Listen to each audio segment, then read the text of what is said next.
அனைவருக்கும் வணக்கம். Welcome to அபீஸ் ரெசிபி. இன்றைக்கி இந்த வீடியோவில் நம்ம என்ன பார்க்க போகிறோம் அப்படின்னா 5 வகையான சூப்பரான குருமா ரெசிபீஸ் தான் வந்து பார்க்க போகிறோம். ஸோ நம்ம முதல்ல பார்க்க போகிறது சோயா சங்க்ஸ் குருமா. இது ரொம்ப டேஸ்ட்டாக இருக்கும். வாங்க எப்படி செய்கிறதுன்னு பார்க்கலாம். ஸோ இதுக்கு ஒரு கடாயில் கொஞ்சம் எண்ணெய் ஊற்றிக்கோங்க, கடுகு போட்டுக்கோங்க. கடுகு நல்லா வெடிச்சதுக்கப்புறம் வெங்காயம் பொடி பொடியாக கட் பண்ணி வச்சுருக்கிறது அதை ஆட் பண்ணிக்கலாம். லைட்டாக வணக்கிக்கோங்க. நல்லா வதங்கினதுக்கப்புறம் இது கூட ஒரு பச்சை மிளகா. நான் தேவை இருக்கிறதுனால அந்த டேஸ்ட்டுக்காக தான் ஒரு பச்சை மிளகா சேர்த்துவேன். காரத்துக்கு தகுந்த மாதிரி நீங்கள் நிறைய பச்சை மிளகா சேர்த்திக்கோங்க. அதுக்கப்புறம் இஞ்சி பூண்டு தட்டி சேர்த்திருக்கேன். தக்காளி பொடி பொடியாக கட் பண்ணி வச்சு அதையும் சேர்த்திக்கோங்க. இது நல்லா வதங்கணும். நல்லா வதங்கினதுக்கப்புறம் கொஞ்சம் கரம் மசாலா தூள், மல்லித்தூள், மஞ்சள் தூள்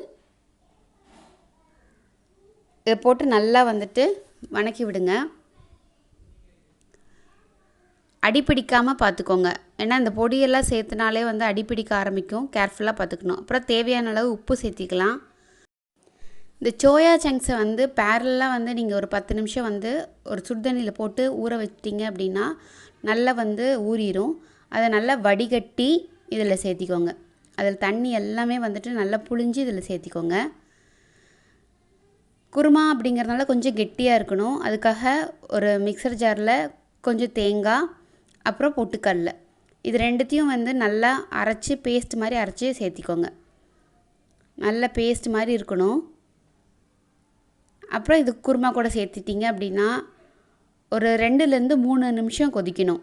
கொதித்து அந்த பச்சை வாசனை போயிடுச்சு அப்படின்னா சூப்பராக நம்மளுக்கு சோயா சங்க்ஸ் கிரேவி ரெடி ஆயிரும்.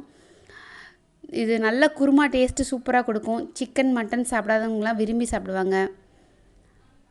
குழந்தைங்களுக்கும் கொடுக்கலாம் கண்டிப்பாக. கொத்தமல்லி இலை போட்டு இறக்கிடுங்க.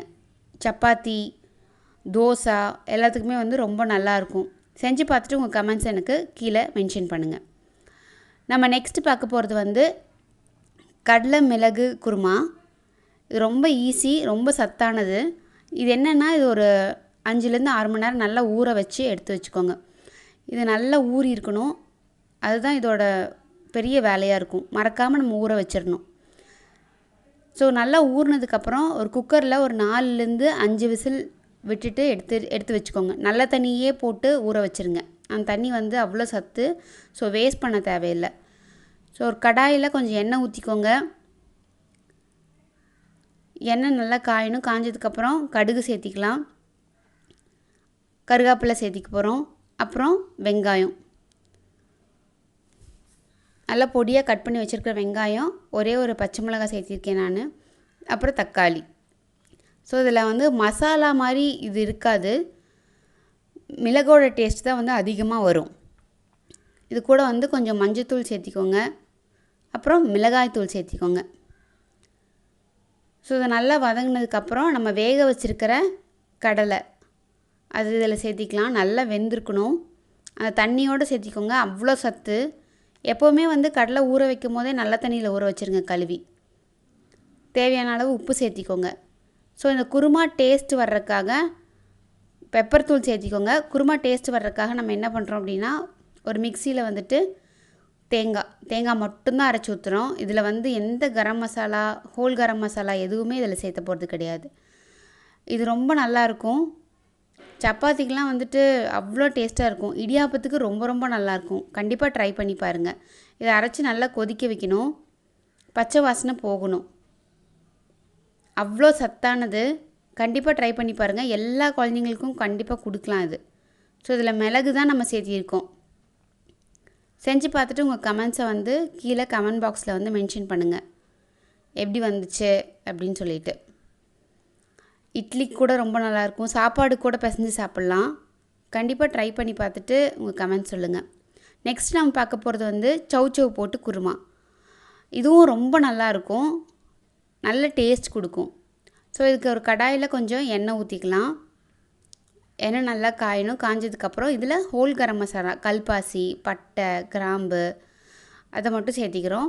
சேர்த்திட்டு பொடியாக கட் பண்ணி வச்சுருக்கிற வெங்காயம் இதையும் நல்லா சேர்த்திக்கலாம். இஞ்சி பூண்டு தட்டி வச்சுருக்கோம். பச்சை மிளகாய் சேர்த்தி அதையும் இதில் ஆட் பண்ணிக்கலாம். இஞ்சி பூண்டு பச்சை வாசனை போகிற வரைக்கும் நல்லா வணக்குங்க. வணங்கினதுக்கப்புறம் தக்காளி இதில் சேர்த்தி இதுவும் நல்லா வதங்கினதுக்கப்புறம் நம்ம வெட்டி வச்சுருக்கிற சௌச்சவ் நிறைய ஹெல்த் பெனிஃபிட்ஸ் இருக்குது. நிறைய பேர்த்துக்கு பொரியெல்லாம் செஞ்சால் பிடிக்காது. குருமாவை வச்சு பாருங்கள், அவ்வளோ டேஸ்ட் கொடுக்கும், நல்லாவும் இருக்கும். குழந்தைங்களாம் விரும்பி சாப்பிடுவாங்க. தேவையான அளவு உப்பு போட்டு மஞ்சத்தூள் ஆட் பண்ணிக்கோங்க. அதுக்கப்புறம் வந்துட்டு மல்லித்தூள் எப்போவுமே வந்துட்டு குருமாவுக்கு திக்னஸ் கொடுக்கறதுக்கு தான் நம்ம ஆட் பண்ணுறோம் மல்லித்தூள். அப்புறம் கரம் மசாலா நல்லா வணக்கிக்கோங்க. வணங்கினதுக்கப்புறம் கொஞ்சம் தண்ணி ஊற்றி அந்த சௌச்சவ் நல்லா வேகணும், அது வரைக்கும் வெயிட் பண்ணுங்கள். அது மிக்சர் ஜாரில் கொஞ்சம் தேங்காய், அதுக்கப்புறம் வந்துட்டு பொட்டுக்கடலை, சோம்பு இது நல்லா தண்ணி ஊற்றி நல்லா நைஸாக அரைச்சிருங்க. அதுக்குள்ளே அது வெந்துடும். சௌச்சவ் வெந்ததுக்கப்புறம் இந்த அரைச்சி வச்சுருக்கிற பேஸ்ட் இதில் ஆட் பண்ணிக்கலாம். ஆட் பண்ணி இதுவும் பச்சை வாசனை போகிற வரைக்கும் கொதிக்க விட்டிங்க அப்படின்னா சூப்பராக நம்மளுக்கு சௌச்சவ் குருமா வந்து ரெடி ஆயிரும். கொத்தமல்லி கருவேப்பிலை போட்டு இறக்கிடுங்க. எப்போவுமே கடைசியில் கொத்தமல்லி கருவேப்பிலை ஆட் பண்ணுறதுனால வாசனை நல்லாயிருக்கும். சப்பாத்திக்கெலாம் வந்து ரொம்ப டேஸ்ட்டாக இருக்கும். கண்டிப்பாக ட்ரை பண்ணி பாருங்கள். நெக்ஸ்ட்டு நாம் பார்க்க போகிறது வந்துட்டு ஆலு பீஸ் குருமா. ஸோ இதில் பட்டாணியும் உருளைக்கிழங்கும் சேர்த்து தான் இந்த குருமா வைக்க போகிறோம். அதுக்கு வந்துட்டு ஒரு கடாயில் கொஞ்சம் எண்ணெய் ஊற்றிக்கோங்க. இது கொஞ்சம் டிஃப்ரெண்ட்டாக இருக்கும், ட்ரை பண்ணி பார்த்துட்டு கொஞ்சம் சொல்லுங்கள். ஸோ பட்டை, கிராம்பு, கல்பாசி இதெல்லாம் ஆட் பண்ணிக்கோங்க. அப்புறம் வெங்காயமும் பச்சை மிளகாவும் அதில் சேர்த்திக்கலாம். நல்லா வதங்கினதுக்கப்புறம் தக்காளியும் நம்ம சேர்த்திக்க போகிறோம். தக்காளியும் நல்லா வதங்கினதுக்கப்புறம் மஞ்சத்தூள், மல்லித்தூள், காரத்துக்கு தகுந்த மாதிரி வந்துட்டு மிளகாய்த்தூள், கரம் மசாலா, அப்புறம் உப்பு. இதுக்கு வந்து இந்துப்பு சேருங்க, ரொம்ப நல்லாயிருக்கும். எல்லாத்துக்குமே இந்துப்பு சேர்க்க ஆரம்பிக்கலாம், நல்லது தான். ஸோ இது நல்லா வந்து வெளியில் எண்ணெய் வந்து வெளியே வரணும். கொஞ்சம் கருவேப்பிலை சேர்த்திக்கோங்க. அதுக்கப்புறம் வந்து வெட்டி வச்சுருக்கிற உருளைக்கிழங்கு, அதுக்கப்புறம் இந்த பட்டாணி ரெண்டும் சேர்த்து நல்லா வணக்குங்க. பேரலாக வந்து ஒரு மிக்சர் ஜாரில் வந்துட்டு பொடியாக கட் பண்ணி வச்சுருக்கிற தேங்காய், அப்புறம் இதில் வந்துட்டு பூண்டு, அதுக்கப்புறம் இஞ்சி, கொஞ்சமாக வந்துட்டு சோம்பு சேர்த்திக்க போகிறோம். தேங்காய் சோம்பு சேர்க்கும் போது டேஸ்ட் ரொம்ப நல்லாயிருக்கும், டிஃப்ரெண்ட்டாக இருக்கும். பொட்டுக்கடலை சேர்த்திக்கலாம். அதுக்கப்புறம் வந்துட்டு கொஞ்சமாக சின்ன வெங்காயம் அதையும் சேர்த்து இதில் நல்லா அரைச்சிக்க போகிறோம். அரைச்ச பேஸ்ட்டை தான் வந்து இதில் சேர்த்து தண்ணி ஊற்றி கொதிக்க விட போகிறோம். நம்ம முன்னாடியே தண்ணி ஊற்றி இதில் கொதிக்க விடலை. இந்த அரைச்ச பேஸ்ட்டை தண்ணி ஊற்றி நல்லா கொதிக்க விட போகிறோம். தேவையான அளவு தண்ணி ஊற்றிக்கலாம். சூப்பராக நம்மளுக்கு வந்துட்டு இந்த ஆலு பீஸ் குருமா ரெடி ஆயிரும். செஞ்சு பார்த்துட்டு உங்கள் கமெண்ட்ஸை வந்து கீழே கமெண்ட் செக்ஷனில் சொல்லுங்கள். நெக்ஸ்ட் நம்ம பார்க்க போகிறது வந்து நூல்கோல் குருமா. நூல்கோல் குருமாலாம் வந்து பார்த்திங்கன்னா நிறைய ஹோட்டலில் வந்து கொடுப்பாங்க. ரோட்டு கடையில், ஹோட்டலில் அதில் தான் நிறைய யூஸ் பண்ணுவாங்க. இதில் ஹெல்த் பெனிஃபிட்ஸும் இதுக்கு நிறைய இருக்குது. ஸோ இது எப்படி செய்கிறது, எப்படி பண்ணலாம் அப்படிங்கிறது பார்க்கலாம். ஸோ முதல்ல கடாயை வந்து நல்லா காய வச்சுருங்க. அப்புறம் கடலெண்ணெய் சேர்த்துங்க. கடலெண்ணெய் சேர்த்துனீங்க அப்படின்னா இதோட டேஸ்ட் வந்து ரொம்ப நல்லாயிருக்கும், தூக்கி கொடுக்கும், டேஸ்ட்டாக இருக்கிற மாதிரி இருக்கும். ஸோ தேவையான அளவு இதில் எண்ணெய் சேர்த்திக்கலாம். எண்ணெய் சேர்த்துனதுக்கப்புறம் இதில் வந்து பிரியாணி இலை சேர்த்த போகிறோம். நல்லா வாசனையாக இருக்கணும். ஸோ ரோட்டு கடையிலலாம் பார்த்திங்கன்னா சால்னா மாதிரி அவ்வளோ டேஸ்ட்டாக இருக்கும். ஸோ பிரியாணி இலை, பட்டை, கிராம்பு, அன்னாச்சிப்பூ, கல்பாசி இதெல்லாம் சேர்த்து நல்லா வந்து அது நல்லா வதங்கணும், பொரியணும். அதுக்கப்புறம் பச்சை மிளகாய், அதுக்கப்புறம் நம்ம பொடியாக வெட்டி வச்சுருக்கிற வெங்காயத்தை இதில் ஆட் பண்ணிக்கோங்க. அப்புறம் தக்காளி சேர்த்திக்கலாம். இது நல்லா வதங்கணும். நூல்கோலில் பார்த்தீங்க அப்படின்னா ஃபைபர் கண்டென்ட் ரொம்ப ஜாஸ்தி, அதே மாதிரி நீர் சத்தும் வந்து அதிகமாக இருக்குது. ஸோ வெயிட் லாஸ்க்கு ரொம்ப நல்லது.